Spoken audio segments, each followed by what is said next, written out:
The Syrian elephant went extinct in the 7th century BC, 2000 years after it was exported from India. Yes, indeed. The so-called Syrian elephant was basically the Indian elephant in Syria.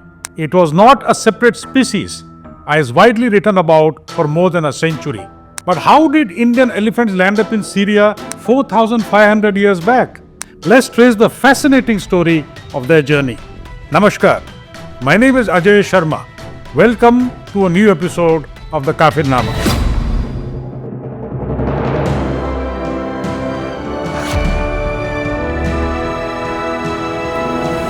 The Curse of Akkad is a poem written 4,000 years back in Mesopotamia.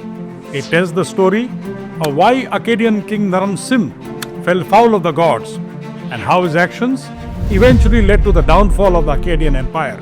Much like the science fiction novels of today, the Curse of Akkad dramatically presents a dark future for the Akkadian Empire, with foreigners cruising about like exotic birds in the sky and elephants jostling in public squares. It is important to note here, the Curse of Akkad is a literary work and not a historical account of the Akkadian Empire. So when it wrote about elephants roaming in the street, it was probably an exaggeration. A huge animal that was not native to Mesopotamia was perfectly suited to evoke fears of an upcoming doom. Or maybe the Curse of Akkad was using elephants as a metaphor to illustrate the indulgences of the Akkadian Empire that was recklessly using wealth to import elephants to meet its ever-increasing demand for ivory.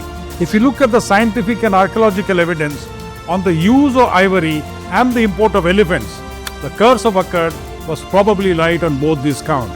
When Sargon the Great founded the Akkadian Empire, Mesopotamia was already importing ivory objects from the Indus Valley. As the empire grew prosperous, the imports of ivory objects also went up significantly. By the time Naram Sin took over as the king, Mesopotamia had also started importing unworked ivory. A clear indication that ivory objects were now being locally manufactured in Mesopotamia, and quite likely by artisans from the Indus Valley. Now, how do we infer that? The discovery of an Indus Valley scene from excavations at Tel Asmar that bears the Indus Valley script as also accurate illustrations of the rhinoceros and the elephant that were native to the Indus Valley but were not present in Mesopotamia.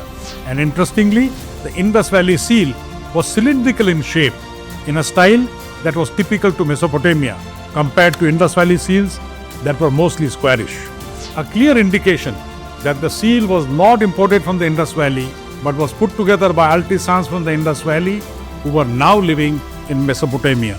The Akkadian Empire's hunger for ivory objects did not end with the import of raw ivory or artisans. Historical records indicate that the Akkadian elite were even creating entire chairs made of ivory. So in 2000 BC, entrepreneurs who were feeding off on this ivory craze took a big step forward.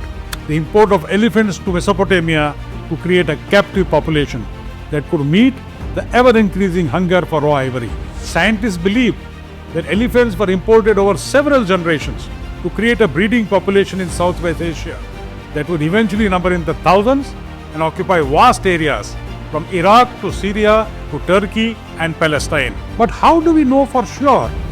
Syrian elephant was not a separate breed, and it was specifically the Indian elephant that was imported and not any other variant of the Asian elephant. The scientific proof is study of molars of Syrian elephants. Syrian elephant was not a separate species. It was the Asian elephant that lived in Syria.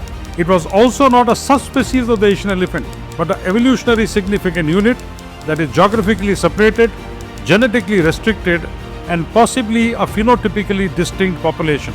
Mitochondrial DNA of Syrian elephants belong to the beta-1 subclade of Asian elephants. Beta-1 subclade is typical to Indian elephants.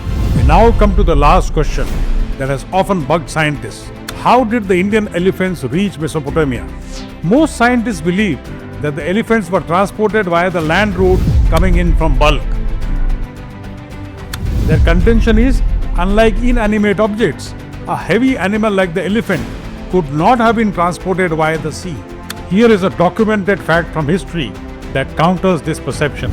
Elephants were routinely transported by sea in 200 BC from Sri Lanka to Kalinga via the Mahatitta port. Interestingly, Odisha scholars believe that elephants were also transported by sea in the reverse direction, from Kalinga to Sri Lanka. Be that as it may, it would be wrong to assume that what was possible in 200 BC was not possible in 2500 BC, considering that not much changed in seafaring equipment or techniques during this period.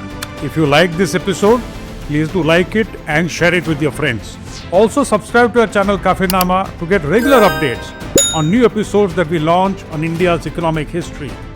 Jai Bharat!